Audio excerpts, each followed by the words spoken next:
Assalomu alaykum. Minecraft sirlarining sevuvchilar. Bugun sizlar juda g'alati va qo'rqinchli hikoya kutmoqda. Bu Twisted Steve haqida. Minecraftda Steve borligini hammamiz bilamiz. Ammo agar u burilgan, qorong'u va yovuz shaklida aylansa-chi? Twisted Steve bu oddiy Steve'ning qorong'u versiyasi. U ba'zilarning aytishicha Minecraft serverlarining chuqur qismda yoki modlangan versiyalarda paydo bo'ladi. Siz uchun eng qo'rqinchli qaysi raqam bo'ldi?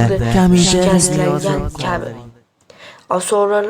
Afsonaga ko'ra, bir o'yinchi o'zining yakkaxon dunyosida notanish harakatlarni sezgan, bloklar o'zgarar, tungi osmonda yoniq ko'zlar paydo bo'lgan va keyin Twisted Steve ba'zilar uni Herobrinening qorong'u aksi deb atashadi.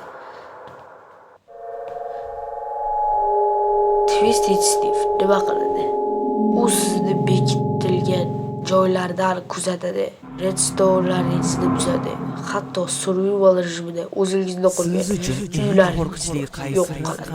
Ammo u hech qachon to'liq ko'rinmaydi. Faqat orqa fonda qorong'ulikda. Bu rostmi yoki afsona? Hozircha bu Minecraft community'dagi sirli hikoyalardan biri. Hech qanday rasmiy modda yoki Minecraft fayli Twisted Steve yo'q, lekin YouTube'da minglab videolar bor. Kimdir uni ko'rgan, kimdir undan qochgan. Siz nima deb o'ylaysiz?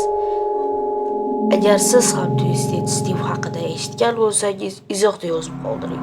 Ehtimol siz ham unga duch kelgandirsiz.